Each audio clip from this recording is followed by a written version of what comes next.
a site of financial ruin. To get to this stage in my life and be in this situation is devastating. I'm obviously too old to start again. You stay down there. Norma Abella and her daughter Rebecca combined their life savings to build a home on this picturesque block on Victoria's surf coast. So on that side, remember, Mum, there was like the double serving windows, so you could serve out into the garden. Dream turned to nightmare when their builder Stuart Cherry of Ultra Residential walked off the site in 2022. But I've come to terms with the fact that I will pass without owning my own home again. And it's very distressing.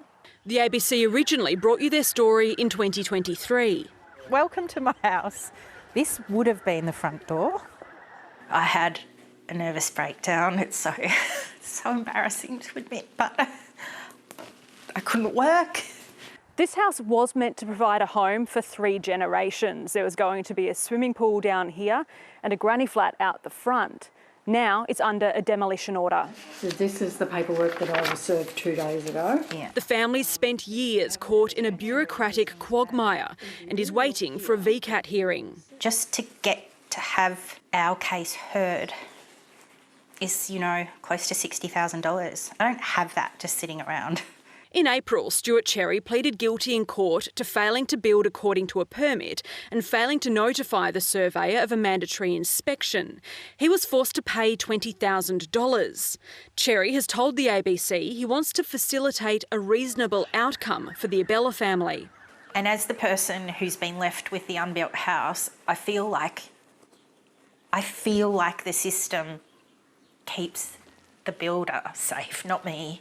And there was serving windows. Here you go. Get out of the pool and come and get your drink.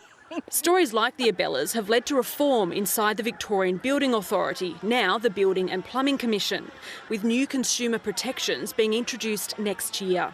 If you're not looking at defects or the compliance of buildings, then what is your role?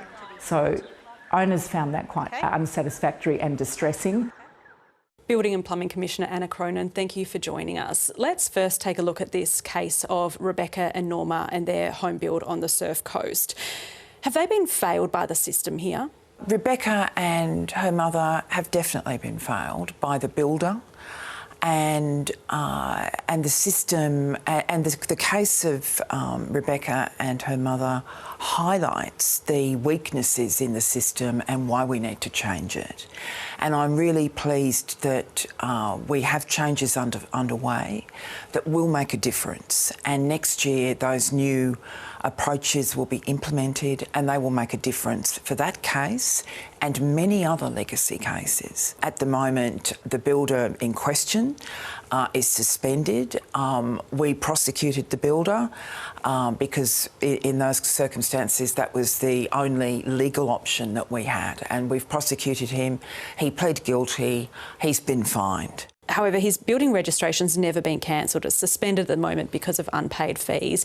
He also still has an active building design registration. Is that appropriate?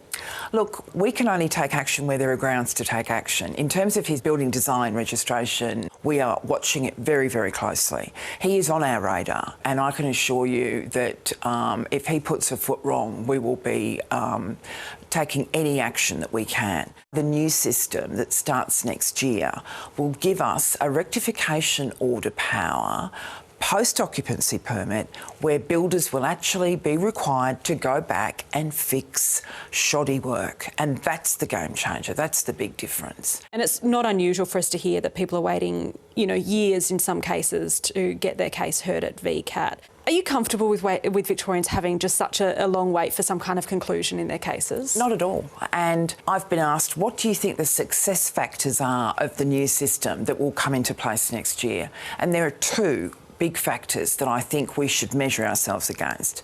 Number one, a reduction in the cost and incidence of defects. So that's the first thing. Actually reducing defects, because we'll be changing the incentive for builders. Builders will face a much stronger incentive to get it right first time.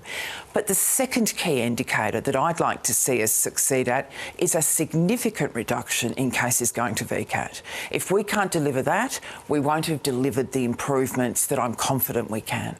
Looking inside the VBA BPC, the VBA was charged by WorkSafe back in 2023 over the suicide of one of your building inspectors. How has the organisation reckoned with that, and what cultural changes have taken place since then? That tragedy had enormous impact on the regulator. It impacted on all of the staff. And when I got to the regulator, morale was very low and there was a lot of uncertainty about what was expected of staff and what management would do to support staff. In the last 2 years, we've invested very heavily in a lot of training, in staff safety support. Morale has improved. I think it's fair to say we've turned the corner. We have more to do, and to me it's a continuous improvement project.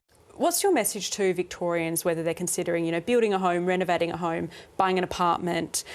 Can they trust the system now that they are protected? My message would be, do your homework, do your research, make sure your practitioner is registered or licensed, and if you have any queries, come to us and we'll do our very best to help you. Anna Cronin, thank you so much for your time today. That's a pleasure, thank you.